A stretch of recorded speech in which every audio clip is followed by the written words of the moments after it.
for the man upstairs.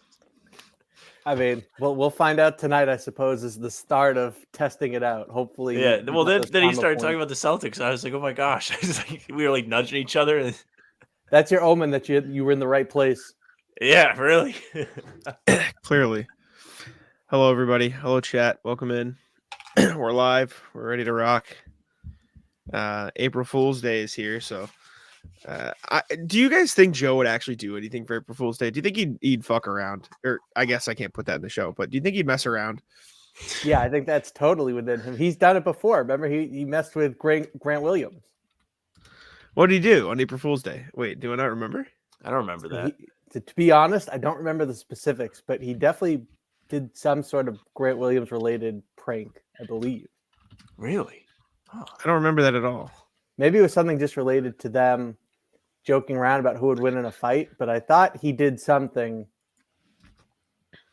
related to Grant Williams. Do we think Joe would beat everybody on the Celtics in a fight? Hello, Timo.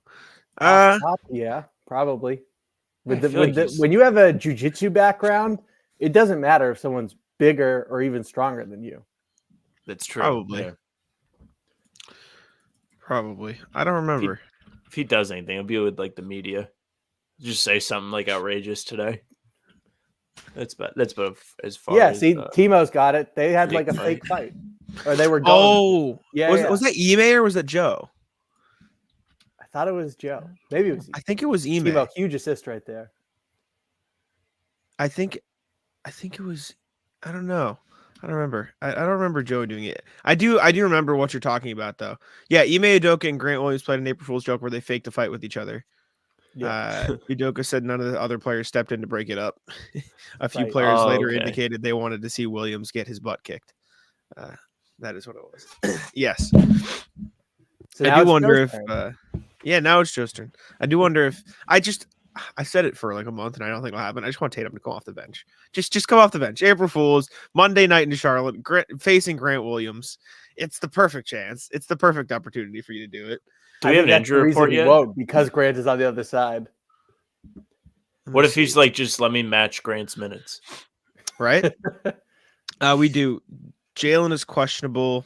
Kristaps is questionable. Jaden Springer's out. So that's what you got. I like Springer, man. This is like a good spot for him. I wish he wasn't hurt. Stuff. Like these are the kind of that's the type of thing that you have to get up for in early April. You have to be like, I can't wait to watch Jaden Springer get out there and try and play some defense. Maybe make a three. A single three would be fantastic. You have become obsessed with non-shooters going to learn how to shoot. That's been your bit this season. Well, yeah, but it's such a valuable upgrade. And I think like of all the things you can improve, it's not as hard. I guess in some situations, but it is not. I don't think it's as a given as you make it out to be necessarily. Here's the thing that when it comes to Springer, I mean, the mechanics are mostly pretty good. It's just the release is so low. Like, I feel like that's very fixable. And if he does that and it takes, then you could have a legitimate two-way, very impactful on one end type of player on a rookie deal. I just don't see it. He pushes the ball. He doesn't shoot the ball. He just. It's funny. Like this is what we're talking about. To write him off. Because Ray Allen was on the Redick podcast. I know you're a big fan of Redick, Jack. I don't know if you got to listen to it, but he was just talking about like shooting form. And he's like, yeah, like all these kids like don't know how to shoot. He was like, they all like start from below their chin and like. I mean, you see Curry shoot the ball, and the way he's able to shoot from such a distance is because he starts low and gets momentum going. But Ray Allen was like, they need to use their fingertips. Like he was going in depth talking about shooting. It was so interesting to listen to. And now we're talking about Springer not doing what he was saying to do. But I'm like that. This is what I mean. Like if you just figure out the mechanics, you can get there. That's why Lethal Shooter is such like a valuable asset if they were ever to pay him and have him be part of the staff. But you've seen like Grant Williams work with Lethal Shooter and become so much better from beyond the arc. Mm-hmm. I don't think it's impossible. I just think like you always mention like, oh, people have learned how to shoot, but for every player that learned how to shoot, there was a player not even in the league that never did. Like that's my whole thing. Like every player that learned how to shoot, like Brook Lopez and Al Horford, who for what it's worth, developed their shooting out of like an elite post game. there's a million players like Michael Kidd-Gilchrist and Killian Hayes and all these other guys who just could never put it together just because they don't have it. And so I'm not saying it's impossible for Springer. I'm not saying it's impossible for Springer, but like I'm not on the optimistic side. Anyways, we are here to talk about defense, and since Timo brought it up first, Awful Coaching Guide dropped a video on KP's defense. Spoiler alert, he loves him. We can watch a little bit of this if you'd like, Bobby, but we don't have to. But Celtics defense against the Pelicans was elite, held them to an 11-point third quarter, and just I think it was 55 points after the first quarter in total. Completely shut them down. They squeezed the floor. They used the Pelicans spacing against them in terms of shutting down Zion in the paint. Hello, Eli. Welcome in. And I saw somebody tweet, I can't remember if it was you, Bobby, or other Bobby, or whoever, somebody, it sounded like I just said Bobby Orr. I just realized that now. No, I just thought other Bobby was funny. Bobby Manning. Somebody tweeted like the offense could potentially come and go, but the defense, these guys should always be able to play good defense. I think it might have been Bobby Manning. And I thought, yes, agree. And I know something that Sam, you've talked about as well. Bobby, what'd you make of their defense against the Pelicans, and how nice was it to see them lock in on that end again? Well, so that's a point I've been banging for the last 2 years now, where the forefront of their identity, as much as it's about complementary basketball, should be defense, because you can't control. You might be on the road in a playoff game and not shooting well, but you can stay locked in defensively, and that can lead to better looks and keeping guys in rhythm at the other end of the floor. So defense should be at the forefront of their identity. So I wholeheartedly co-sign that take right there. And when it comes to Saturday, after the first quarter, so the final 36 minutes when they held them to 55 points, I loved it. And you brought up Porzingis. His energy really stood out on Saturday. The way that he played, and afterwards he told Abby Chin that, look, I was, just to paraphrase it and put in my own terms, because I don't have the exact quote off top, but that he was disappointed with his performance in Atlanta. And so he wanted to step it up on Saturday, and he did. And there's so many plays I could point to, some involving Jaylen that we'll get to, but a couple other ones were when he helps out on Valanciunas in the post and then hustles out to try and contest a Dyson Daniels 3 from above the break. And also the block he had before the Derek White buzzer beater at halftime. I mean, the energy that he played with, he played with force, in my opinion. I really liked what Porzingis brought to the table. There was even a little bit of nastiness and edge to how he played. So Saturday on the defensive end, he was excellent. I just love any time they lead with defense. I mean, Jack mentioned, I've been berating Jack for years now, where it's just like, they need to start with defense. Like what you said, Bobby, where it's something that they always have some sort of control over. You can't always control if your shots are falling, but you can control if you're trying on defense, if you're working it on the glass to end defensive possessions with a stop. That's what's going to win you close games. That's what's going to keep you up 20 instead of getting it down to 8. It's if you stay engaged, you continue to get stops, and you continue to put the pressure on the opposing team's offense. You saw the Atlanta game where they blew a 30-point lead. We were watching that live, and we were like, you can obviously see they're not trying. It started on the offensive end. It became me time. Look at me, dribble from everybody. And then it bled over onto the defense. Atlanta got confident, which is another layer of why defense is so important. You want to keep the other team from being confident. You want to keep them from having any kind of hope. And then they came back. Celtics are out of control once clutch time rolls around because the other team's rolling. They believe in themselves. So if you're able to control it from defense, you control the other team's mindset too. As far as Porzingis goes, anytime that he's engaged defensively, not to say he is someone that I feel like gives up a lot, but he wasn't great in either of the Atlanta games. Capella really had his way with him, and he traditionally has not been great against the bigger bigs this year. If he's there and he's a presence for you, that's such a leg up on the competition. And he, along with the rest of these guys, seems to be a lot more accountable this year. Last season, you would hear them after a bad loss, we have to be better, and then it would happen again, and it would happen again, and it would happen again. This team just doesn't lose a lot, and it's very rare for them to lose in multiple games in a row, which is why anytime it happens, it's a huge story and the sky is falling. But it's very rare for them to really be bad for a long stretch without correcting it. Yeah, I mean, seeing the defense against the Pelicans was just the biggest indicator to me that, like, all right, as much as those Hawks games sucked, Like you can very clearly see the difference between the Celtics caring on defense and not caring on defense. And I go back to what I said before that you guys laughed at because it sounds funny, but like they're gonna care in the playoffs. Like once they get there, they're going to try, they're going to be there, they're going to be active. And so I think once they lock in on defense, everything will kind of roll from there. And I stand by what I've been saying and what I know the general consensus is. It's March, or now it's April. People aren't going to care as much just naturally because these games literally don't matter. And so to see them pick it up against the Pelicans was fun because it shows they're like, all right, we don't want to lose 3 in a row because that is something they cared about. We know this team is fighting for something and they're trying hard. That's something they care about. And they picked it up and then they played well because of that. So credit to them for that. And I think the defense was awesome. And the chat, as they came and mentioned, the Awful Coaching Guy did do a video titled Kristaps Porzingis has transformed the Celtics defense into an unstoppable force, which I have yet to watch, but I'm going to watch after this because it's probably very fun. But Kristaps Porzingis anchoring that defense with Jaylen, Andrew Holiday, and Derek White, and everybody else, Jason Tatum too, is just a nasty combination. I think we all knew coming into the year had the potential to be elite and has been so far. It's quietly, I would say, been the second best defense in the league because everyone's focused on how spaced out and how great their offense is. So that's been fun. But another part of that is, like I said, Jaylen Brown guarding Zion Williamson for the majority of the game.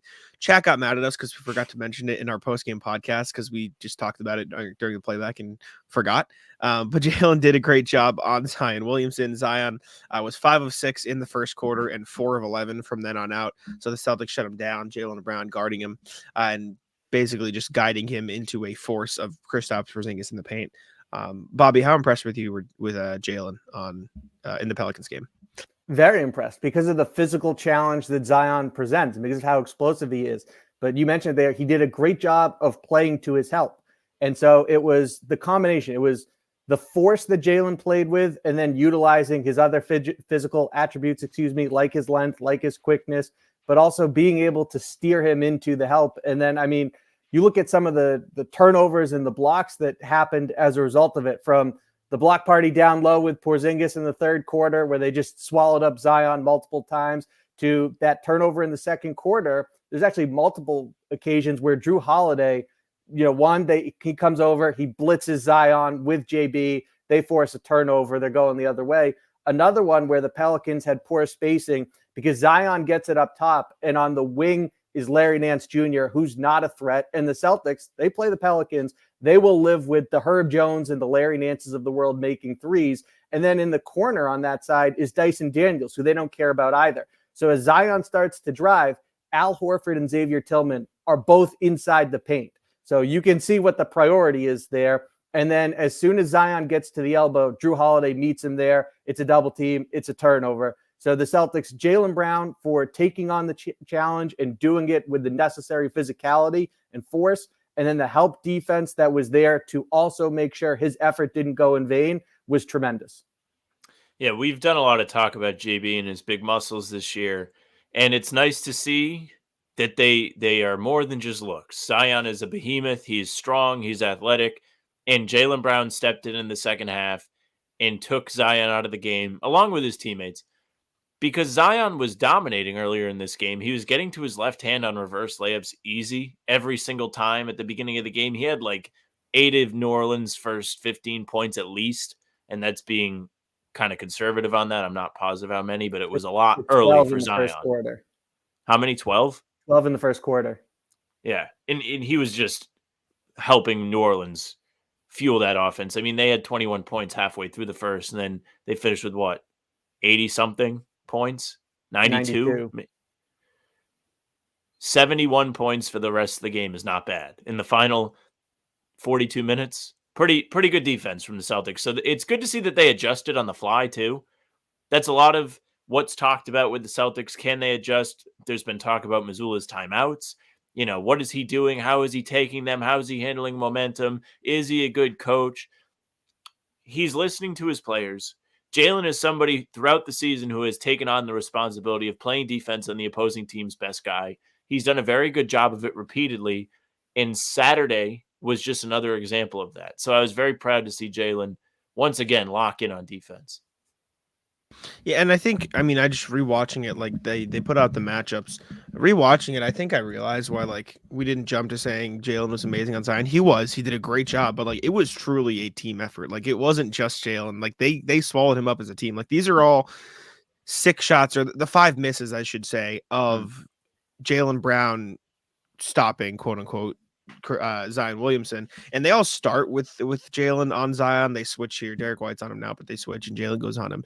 But he only guards him until he gets into the paint, and then he switches off to here you go, Kristaps, and then he gets on him again for the second one, and then it's here you go, Kristaps, and that counted as Jaylen again. That was fully Kristaps, but that second one was Jaylen guarding him, technically, according to NBA.com. So it's like, yeah, Jaylen is doing most of the effort, but I don't think he's the only one who deserves credit because, again, guards him here, faces him up, and then just lets him go. Oh, yeah, here you go.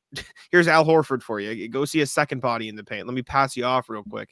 And then the last one, guards him, picks him up above the three-point line, which obviously is good because it forces him to see some contact before he gets in the paint, and then he just feeds him into Tillman and Horford. Like, this was not just Jaylen Brown guarding Zion Williamson. This was the Celtics guarding Zion Williamson, and they did a great job of it. And so I think they deserve a lot of credit for stopping a guy who was red hot in the first quarter. So good job to the Celtics as a team. Yeah, and when you're playing Zion and he's engaged and coming with force, you're not going to stop him as one defender. It needs a team. And so Jaylen did a great job of funneling him to his help behind him. And then those guys stepped up and answered the challenge. Mentioned Drew Holiday's role in that as well. But the key, and multiple defenders who got their opportunities to guard Zion did this, was play with the necessary force, which is not easy, to make him shoot a little bit further out from the basket. There's a difference between 5 feet and being right at the rim. So on some of those examples you pulled up included, that's what the on-ball defenders in particular did a great job of, along with steering him to their help on the back line. The fact that the Celtics were playing team defense there is just another testament to how important the focus is. They turned this game on its head. It was not looking pretty early. I think they fell behind by double digits, which does not happen ever. So New Orleans has been a team that's played them well in both games, at least for segments of the games. And then the Celtics have said, that's enough of that. We're taking over. And they swept New Orleans on the season. But Jaylen having the intelligence on defense to force him into help, force him right on certain drives because he's a lefty, is a huge mental growth thing from Jaylen. We've talked about Jaylen being a big-time mental lapse guy on defense, specifically off the ball, for what it's worth. He typically looks engaged when he's playing the man with the basketball, but off the ball, he's getting beat on cuts, falling asleep, etc. But to see his know-how, to see his intelligence show off in an important game, a game that wasn't a cakewalk the entire time, is a good sign going forward. Yeah, and I mean, excuse me, Drew Holiday said as much after the game. He said sometimes you need to get punched in the mouth. Talked about the Celtics getting 37 points dropped on their head in the first quarter, being down. And then, I mean, we said it time and time again after that, they just came out and ran all over the Pelicans. How much of that do you think, after that first quarter, Bobby, they were like, all right, we just lost 2 games. Let's actually start trying again. Like, do you think that ignited some sort of let's not lose 3 in a row in them when they got trounced in the first? Yeah, I think it definitely did. And I think part of it is just how insanely competitive these individuals are. So this is a microcosm of what you need in a playoff environment where New Orleans is fighting for positioning. They have a chance to get up to 4th and start the postseason with home court. And they came out and played like a team that really wanted that game on Saturday. And the Celtics, they were a little bit cavalier with it in the first 12 minutes. And then they decided, you know what, this is not enjoyable. We've lost 2 in a row. Let's flip the switch and step it up. So I agree with Drew Holiday. Sometimes it's good to get hit in the mouth. And in the playoffs, there's going to be times where that happens and you need to be able to deliver a counterpunch. And so good for the Celtics that they did it. And a play that's easy to get lost in the shuffle, but I think is indicative of that, is in the third quarter, late in the frame, where Jason Tatum comes over with a well-timed help with Xavier Tillman guarding Jonas Valanciunas, and he comes over and helps to contest the shot, and it's a miss. And it's just an example of, it would be so easy for Jason Tatum specifically to stand where he is and watch that play unfold. It's a Valanciunas fade away from the low post or turnaround, right? So he could just sit there, watch it unfold. Celtics have steamrolled them in the third quarter. They've got the lead, and instead, what he does, that type of effort is infectious, especially when it's the playoffs and everyone is all the way tuned in, a moment like that, everyone else feeds off it, and it has a tremendous ripple effect that when you're the most talented team on the floor, that can really snowball into a huge run, or at least extending one if you're already on it for the Celtics. So that right there that's a winning play, in my opinion. That's a championship type of effort from Jason Tatum. And because it's Tatum, the whole team will feed off an instance like that. That's a good point. Yeah, when you lead from the top like that, playing the extra defense, making the extra effort, it does trickle down. And to say it trickles down in the Celtics is kind of funny because they have so many great players that excel in different areas of the game. You have Holiday, Horford, who are really, and even Derek White, who are really the defensive anchors. And then it kind of trickles down onto somebody like Tatum, and then he does it, and it feeds back in to the top of the defense. Everybody's motivating each other, and it's a great thing. The funny part about the beginning of this game, Jack, I know when we were on playback with Jake, we were kind of like, are they just experimenting? There was a lot of drop coverage for no reason, and it was CJ McCollum cooking them, and it was like, is Joe just like making them sweat a little bit and seeing if they can handle playing this type of defense for when the playoffs come around? And then, like you mentioned, they snapped out of it, said this isn't very fun, and decided they were going to win the game, Bobby. So I think they are kind of experimenting with stuff. I think Joe is trying to do it in a better way that isn't costing them wins. Not that they really care how many games they win, but they probably get at least a little sick, him in particular, of dealing with the media when they lose. So Saturday could have been a prime example of Joe being like, all right, let's see. Okay, we have work to do on this. We'll get back to it at a later date. Yeah, I mean, seeing them lock on defense is everything. Seeing Tatum throw that extra effort in, like you said, Bobby, was great. Seeing them depend on the team to guard Zion was awesome. And like Drew said, sometimes getting punched in the mouth is a good thing. Joe always says you can learn from losses. I said it after our last men's league game. You just got to learn from it and move on. That's how you bounce back to the next one. But last thing from the Pels game, Jaylen Brown, hand injury. Well, first, not hard fall, but like awkward slip on the court. Made you panic a little bit there for a second about his knee. That ended up being all right. He talked about it after the game, said, yeah, that feels fine. Just slipped on the court. It's okay. But the wrist on a fast break after stealing the ball from Zion, he sort of slipped, pressed his hand down to brace his fall, and it looks like he hurt his wrist a little bit. Said he's going to get it checked out when he got back to Boston. Said it was nagging him for a little while there. Bobby, are you worried about his wrist at all?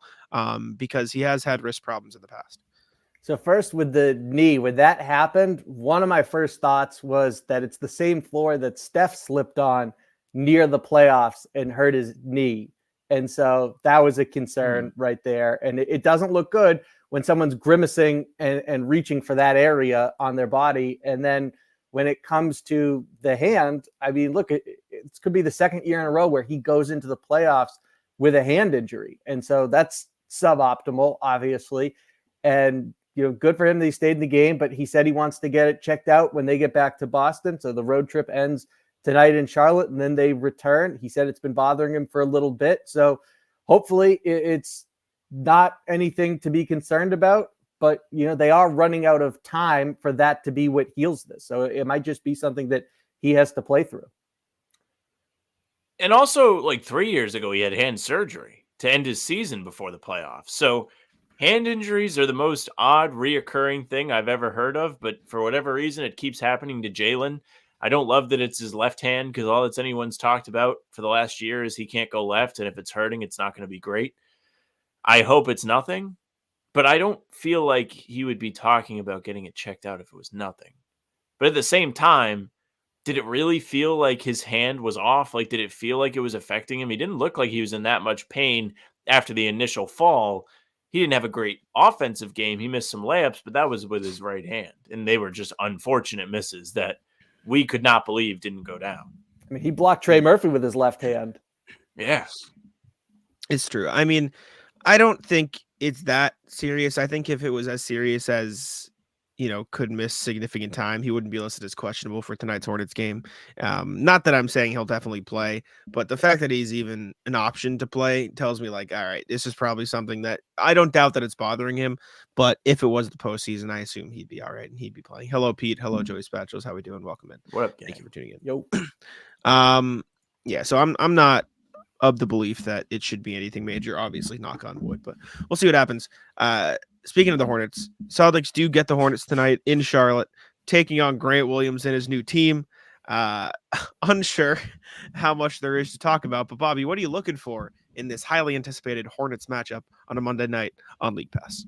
Well, so look, Charlotte has the NBA's worst scoring differential at minus 10.6. And shout out to Sean Grandy. It's the 10th worst in the last 50 years. So why not continue to experiment? And, again, I kind of lean into Jaylen shouldn't play. And it's a shame that Jaden Springer, we'll see what happens there. But I would like to see some other guys get some run tonight. Obviously, the G League playoffs are going on, so that puts a dent in this as well. But this should be more about Peyton Pritchard and Sam Hauser's night, even though I understand there was an embarrassing loss in Charlotte earlier this season. I still, more than anything, look at this game as the one thing I want to see, Jack, come out of it healthy. Let's not lose anyone for the playoffs because of what happened in the Queen City on April 1st. I would like to see a win. Plain and simple. Just like every other game, they should win. They should beat the Hornets. They should have a chip on their shoulder after that terrible meltdown that you mentioned, Bobby. And you got Grant on the other side. You're telling me they're not going to come out and try and beat the brakes off of his loudmouth either? There's no way that this is not going to be a circle on the calendar game for Tatum and Brown. They love to break Grant's balls. I do know that Grant has been pretty decent since getting to Charlotte, much better than he has been with the Mavericks. So you could see a little bit of a Grant revenge game today now that he's not sitting there watching Luka do everything like he's playing 2K. But overall, would like to see a win. I'd like to see everyone leave the court healthy. Yeah, I mean, health is the big thing for me. A win obviously be ideal. You don't want to really lose to the Hornets. But since joining the Hornets, I'm trying to pull it up here, but Basketball Reference is giving me problems.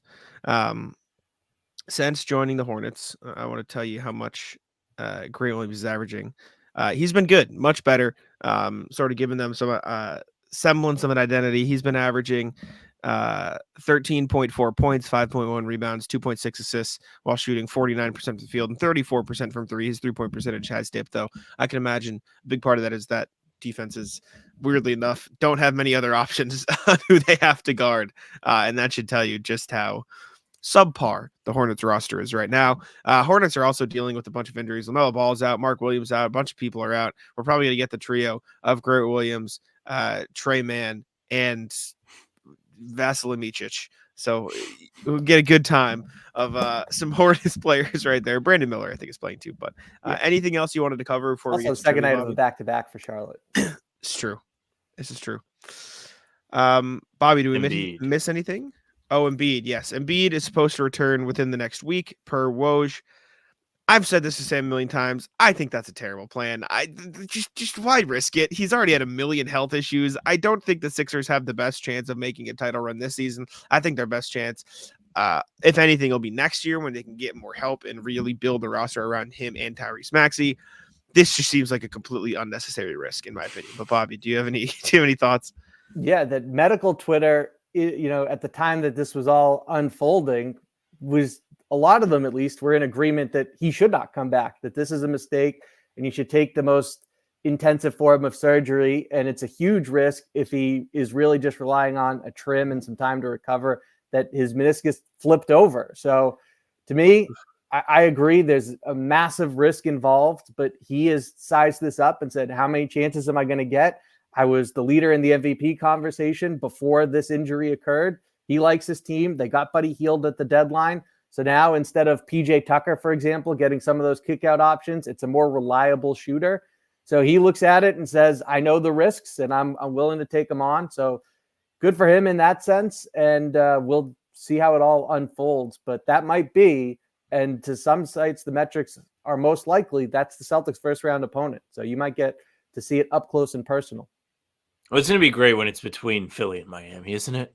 Just the two teams in the first round that you just want to see right away.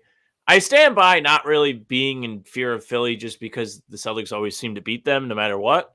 Last year really felt like it was going to be the year that the Celtics would fall. I felt that way before the series, felt that during the series, and that did not turn out to be the case. Very, very happy that it was not the case. Now you have Embiid coming off this injury, and I do keep the rest factor in mind if he's just not been having to deal with all of the force and wear and tear of playing in games for the last couple months, it could help him be in better condition coming back, but then coming off an injury might wipe some of that away. So it really just depends on how healthy he's actually feeling, because we don't really know that. We're not him. We're not in his shoes. But if he's like actually recovered, he might benefit from all of his muscles not really having to have had worked super hard in falling to the ground all these times over the last 2 months. I was gonna say, like, I agree with the concept. Like, if he was just sitting there and resting the whole time, that'd be fine. But not coming off meniscus surgery, like, I don't think that. I think that Did he have pretty surgery, much. or did he just like try and heal without the surgery? I don't remember what they elected to do. Regardless, I don't know which one would be worse, but neither is a very good option. And I think either one negates the entirety of this is rest time because he was dealing with a meniscus injury. At least in my opinion. Maybe he'll come back and he'll be the MVP, perfect form. He'll be even better, but he was never known for being in good shape to begin with. So all this time off, that's going to be a concern. It's going to take time. Mm-hmm. Also, for just to answer Pete's question here, Davis Bertans isn't on the injury report because the Hornets haven't submitted theirs yet, but he did play last night, and he did make 5 threes last night. So, Sam, get ready to see some Davis Bertans tonight, draining a bunch of triples in your face. Be ready for it. Outside of that, did he lose weight? I don't know. I don't even think this is meant to be like an insult. No, no, actually, like not a bad question. I doubt it. I don't think so. He's probably his weight is part of what makes him dominant, though. Too, like if he did lose weight, he might not be able to push people around and draw fouls in the post. He's a pretty big boy. I think he still could. I just think him coming back is a terrible plan. Anyways, we talked about it earlier. We haven't watched it yet, but I'm gonna watch it after this, and I've heard it's funny. Bobby, any final thoughts before we get out of here? No, we're ready for trivia. I say get out of here. That's what I meant. I did mean trivia. So it is April Fool's Day. So in honor of April Fool's Day, we are going to be doing a different type of trivia, a different what should we call it? Different genre question type, effectively. So we usually do who's the best of this, who's the best of that. Today we're doing the worst. Who's the worst of this? Since 2010, which Celtics have scored the fewest points in a 5-game span, minimum 20 minutes played per game, so 100 minutes over 5 games? Who has scored the fewest points? Let me type this. I'm going to give you guys a second to think while I type this into the Google Sheet so I can share it. But that is the question. What's fewest the minutes points minimum? scored? Fewest points scored over a 5-game span, minimum 100 minutes played in that 5-game span, so 20 minutes per game. I'm going to type it in. Just you guys think. We're in a new series. Bobby's up 4 series to 2 series, so Bobby will go first. But just think about it while I type it in.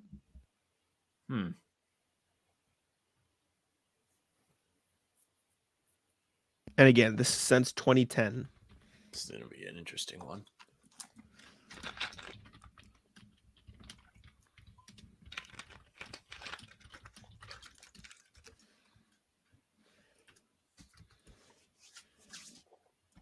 Alrighty. Share screen with y'all.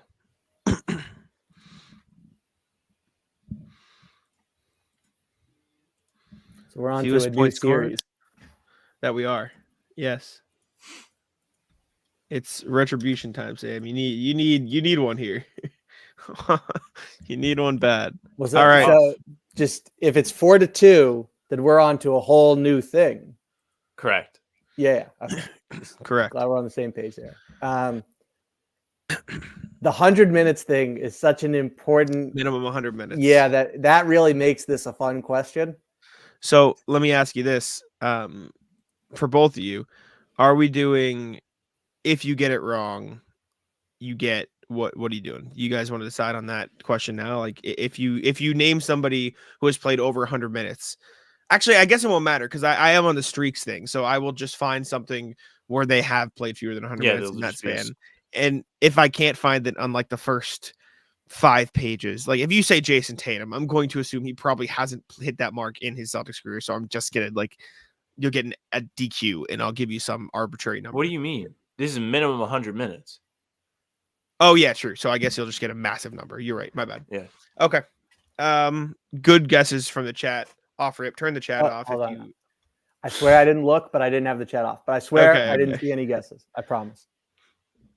So Bobby, you get to go first here. Bobby just is like. You gotta just go with their best guess right now. I swear I didn't see a single name. Kendrick Perkins. Mr. Perk. Good guess. I'm going to warn you now, even though I know you're going to do it. It might take me longer than usual to find these because This it one's is like a Oh weird my one. god, I'm devastated. 21 points. That boy Perk. I'm gonna guess Amir Johnson. Great guess. Here, Johnson. Oh, excuse me. Oh, ho, ho, ho. 19 points. I saw that one pop up, and it ended up being in the teens. But I was like, oh man, I just had a heater. Yeah, 19 points. Daniel Tice. Mr. Tice gets you 22 points. So that would put you at 43. So 19. I'm gonna guess Al. Oops. I can set control effing on the wrong page. Hold, please. Al Horford. Gets you 23. Staying on par, fellas.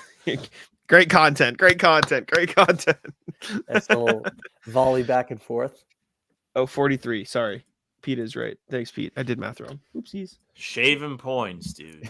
Got the book Well, involved. Jack, that let me know if helped you you, get the buddy. Venmo. Sam, that helped you. Why are you yelling? I know. if they didn't call you out, I was getting The rest of that screwed. sentence was in his favor. Shaving points in his favor. Well, then thank Pete, because Pete Pete's helped the you out. man. I Shout out, told Pete. Pete he was the man earlier today. What you got, Bobby? I mean, this is a critical one right here. I feel like a lot of games have been won and lost on the third guess, whether it keeps someone in it or puts it away. I'm gonna contextualize this real quick. I mean, it's not gonna like significantly help you, but it is like that is what it is. It's not like Appreciate that.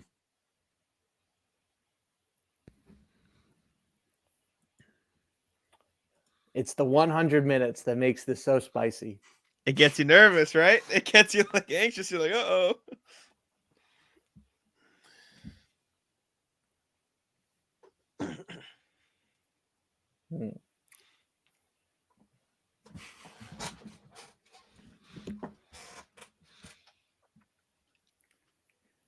All right, man.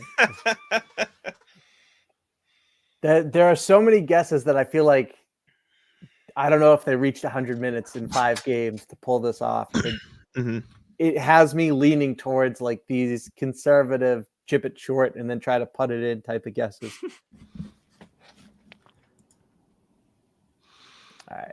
I will take my chances on. Let's go, Jared Sullinger. Mr. Sullinger. That makes sense, I guess, in that rookie year. 25. I'll take that. I'm gonna guess Baines. I like that. Mr. Baines.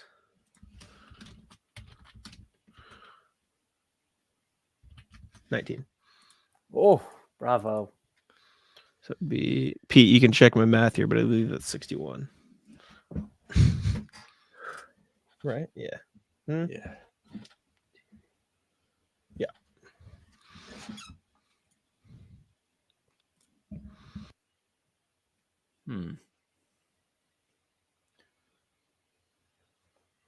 Some interesting guesses in the chamber as well. I thought you were about to say in the chat. I'm like, what the hell? Boy? What are you No, doing? no, I'm not a cheater. Oh my God, Jazz, why are you awake? It's 2:38 for you in the morning? Hello? What do you mean, why are you awake? What time did you go to bed yesterday? Yeah, but I'm not that's not normal for most people. Shout out You're chat. acting like- We love you're the acting like dedication. Sam, you said that as if I was the norm. I know, but for you to be like, why are you like that is just the Spider-Man meme. You don't get to question him. If I was like, why are you I up can at still question 2:38 the in the norm. morning? Where does that mean you are? Where is it 2:38 in the morning? I think Man. probably like Australia. You know, a difference. Or Australia's like 14 hours, maybe New Zealand. No idea. I will take Australia, yeah. No, it's too bad of a guess.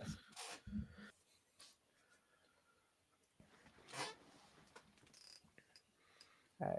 Respect. Let's see. This is probably the one that cost me, but it would be less damaging than someone who doesn't reach 100 and I get the huge penalty. I don't love the guess, but let's see what Jonas Jerebko was all about. Oh, that's an interesting one. That's a good guess. This could be horrible, Sam. This could start with a 3. I'm hoping it's got a 2 so. at least. 16. Oh, baby! Yeah, I didn't see that coming. I didn't think it'd be that low. That is a really good guess. Man, that's sucky. That's sucky. I'm going to guess Luke. Cornette. You threw me off for a second, Mike.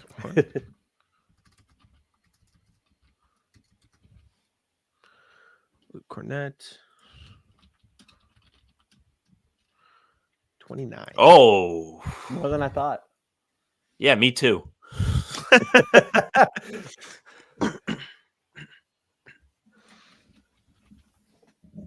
Man, that sucks. That confused me too. I think it's because when he did reach that mark, it's because he had a much larger role. So yeah, for what it does make sense. That was this year, like this past week. This was the week. I figured it was 17th. It was somewhat of a risk. Yeah, that was March 17th to March 23rd, which I believe included his like 14-point game against the Raptors or something like that, or his something. I can tell you in a sec. But he started a lot because Porzingis was out. So he had 14 against Washington, and then he just had a couple like other ones in there. Also included his 8-pointer. Yeah, it's tough. It's tough luck.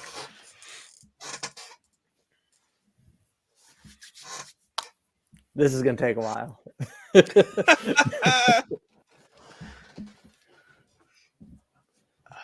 Bobby's stepping out of the box, dude.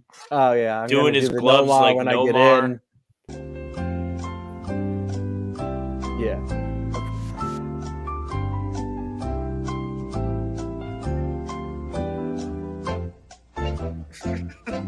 This is live, John Smith. This is what we got for you right now. It's a huge question. The whole thing is on the line right now. This is big for you.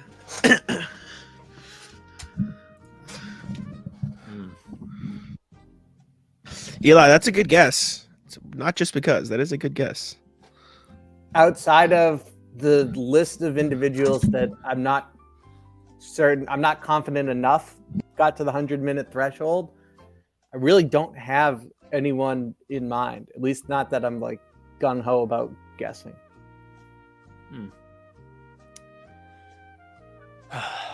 Who would have thought Luke Cornette would be too good for a list? Shout out the guy. Man's having a great season. Who would think he's better than Al Horford? Like his lowest streak is. It is crazy. For what it's worth, Al Horford's lowest was in this year as well. Yeah, I mean that's why I guessed it. Fresh in the mind. Forgot. Actually, was it last year technically? No, it was the beginning of this season. Yeah, November. This might cost me, but at least I think he'll hit the minutes. So there's that. I'll go with Robert Williams.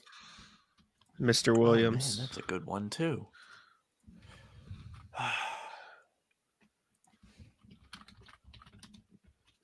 Bobby has his Cornette guess, 29. Oh man. Okay. A little more than I wanted, but math. I believe that is 113. It is. I can have Pete check my math, but 113. So that means, Sam, you need 23 or lower, right? Yep. You can win. I have a few guesses in mind. I'm not going to say them all out loud because I do feel like there's a fair chance that we tie and have to go another round. So I'm not going to just give away smart man free players. Oh man. It's that minutes threshold. This is going to be so fun to empty out all the names that we were thinking after.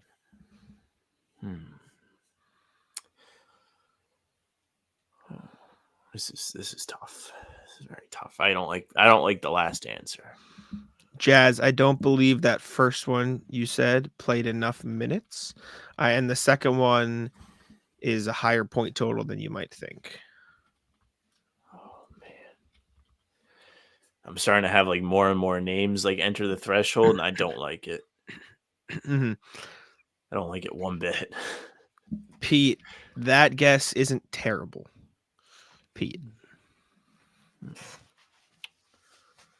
RJ, that's a phenomenal guess. Good job, RJ. That's great job. It's very tough. I am now doing my no more batting gloves. All good.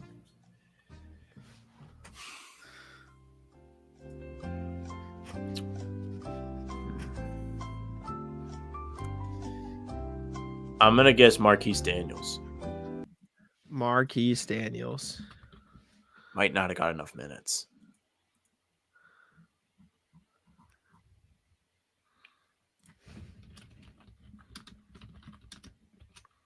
$21. Yes! Finally! I can't We're believe back! you got there. Jack, how many did Shaq have? That's a whale of a guess. I tip my cap, Sam. Uh, I did he not would've think lost. he got to 100 minutes. This is also 2010 forward. So Shaq, That's I mean, like amazing. 30 Shaq. Oh man. Also, I am unbelievably disappointed in both of you. It is April Fool's Day, and they are playing the Hornets. Neither of you I considered could figure out what I was doing. It. I did Neither consider of it. you. No, did I not. know how many Grant scored. Probably I like 8. considered it. 8. Really? Neither of you guessed Grant? Come on. What are Might we be worse. I doing? chose not to. I didn't even think of Grant. on. That's disappointing. Also, Shemi? 9. Didn't consider him. That didn't come to mind. He just didn't. You guys didn't even crack the top 6. That's okay. All right. Can I throw Crazy. some names out? I want to see if they Please. reached the 100. Jermaine O'Neal.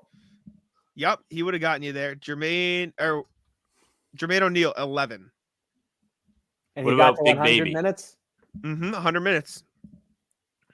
Big Baby. Excuse me. It wouldn't have been a great guess. He's not on the first 2 pages. Yeah, I feel Leon like Poe he's get to like. 100. 31. Who? Leon Poe. Did he get to 100? I don't think he was on the team in this window. He might have been in 9-10. Can't remember. I don't see him, so Yeah. I don't think so. What about Tristan Rashid? Thompson. Good guess. Rasheed Wallace would have gotten you 21. His brother would have gotten you 9.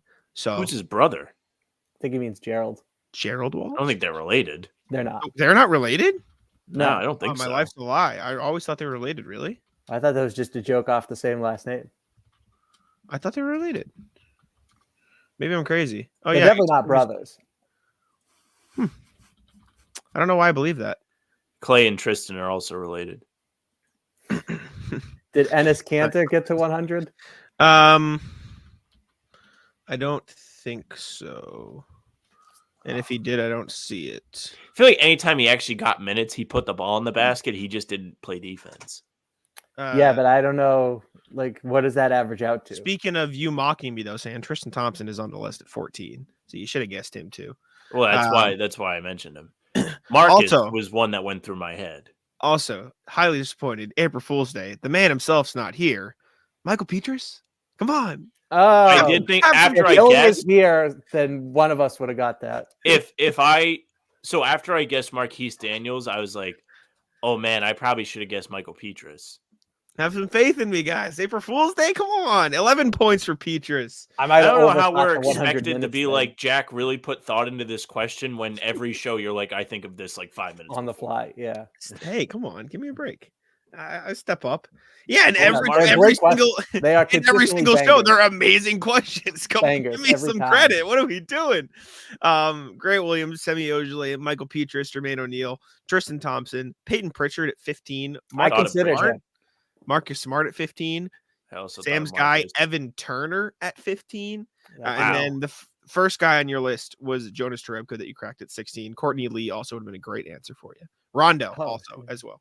I thought of Rondo. I was like, he was just out there throwing the ball around. He wasn't taking It's a shots. good one. I thought of Marcus. I didn't think of Rondo. I thought of Avery Bradley too. I did consider him. And, Crowder had some cold stretches. Bradley was Crowder, too. 21. Crowder was 23. Both right there. But yeah, Grant Williams would have been just a heater. Him and Shemi and Gerald Wallace all would have gotten you below 20. Or below 10, I mean. But anyway, Sam's on the board. First one in the new series, starting up 1-0. I needed that. I you're needed back. that. I That's hate being in momentum. the last spot. I really do. Winning streaks weren't meant to last forever. I almost guessed Big Baby too. Big Baby is one of the guesses I had. Like when I was like, I just had people like sitting in the chamber ready to go, and then I started thinking more, and it's like, well, I don't know. Like Big Baby was actually like a rotation piece. Like once the new decade rolled around, like early in the championship years, maybe, but after KG got hurt in the playoffs and he had to actually play minutes, he like cut out like a respect. So. I think I overthought the 100 minutes thing because I feel like everyone I was considering didn't want to guess made it onto the list. I'm still stunned Marquise Daniels qualified. That's one hell of a guess. Yeah. You'd guess Jerebko. It made me expand my thinking. Yeah, Marquise Daniels. More forward thinking. 116 minutes. Or excuse me. He 21 in exactly 100 minutes. Wow. Right on the line. I'm sharp. That's onions. On the last guess, too. He was wearing his clutch jeans. There were some other ones with Daniels that would have gotten you like you would have been all right with Marquise Daniels. He had like some 21s in there with 111 minutes, so you still would have gotten it. But yeah, exactly 100 minutes got you 21. Anyways, chat, thank y'all for tuning in. Bobby, any final thoughts? No, epic game of trivia per usual. Yes, sir. Pete, Olenix was around 30-ish, I think. I don't think he ever had like a super low number. 31, I think, was his lowest. Or no, he got a 27 in there. Anyways, appreciate y'all for tuning in. Make sure to subscribe to How About Them Celtics. Leave a like on the stream. Be here tomorrow at 6 p.m. for Celtics at the Roundtable with us and 4 other good Celtics friends of ours. I'll be hanging out talking Celtics for an hour. It'll be a good time. Check out Bobby's work at si.com/NBA/Celtics, and I'll let Sam wrap it up. Hey, thank you very much for watching. If you're watching live, we do appreciate that. It's a ton of fun doing these streams. We're glad people come out for it. So make sure you tune in Wednesday. We'll be back at 11. Back for more trivia. Back to talk Celtics Thunder this week. Exciting. Couldn't be excited for that. The YouTube channel itself has new content for you daily, coming at you 5 a.m. Tuesday, Thursday, and Sunday with new pods. The morning after games with game recaps. And we're here a half hour before each game live for pregame. So come hang out for that. You can also find us on Spotify and Apple. The game recaps and pods are there for you audio only. So if you follow us, they'll go right to your inbox. Leave a like, leave a 5-star review, and we would appreciate that very much. You can email us, hbtcpod@gmail.com is the address for it. You can reach out to us about the Celtics, about nonsense, about Rat List. We appreciate you getting in touch with us regardless. You can follow us on socials at How About Them C's, Twitter, Instagram, and TikTok. The Facebook is just the name of the pod. Our streams are there. They're on YouTube. They're on Twitter. Jack's Twitter is at JacksMoneyNBA. Bobby's is at Bobby Kravitsky. And mine is at Sam LaFrance NBA. That's it for us. Bye.